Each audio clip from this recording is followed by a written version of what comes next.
So once a patient has completed their treatment and they've come out and it's time for them to pay the invoice or to collect payment, basically you're going to go onto the patient's appointment. You will use the left click and you will select complete an invoice.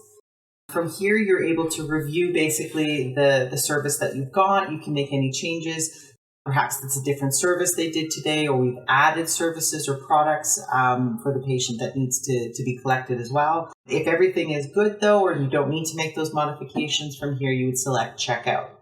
It will then take you to the payment screen. It will basically ask how would you like to, or what type of method of payment that you would like to do.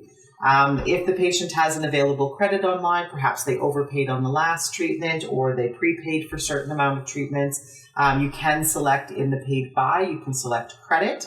It will then ask you to select which credit, and it will pull up any that's automatically attached to the patient's profile. You can select it from there. It will tell you how much of a balance, and then you just modify the payment amount to match whatever the payment or the balance is.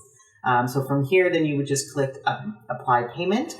If they paid by any other method of payment, debit, Visa, MasterCard, anything like that. So same thing, you would just basically select which type of card was used. And then if you have a gateway set up, you would use that, or you could process it that way. Most organizations do not, so this may not pop up for you at all. And then you just apply the payment.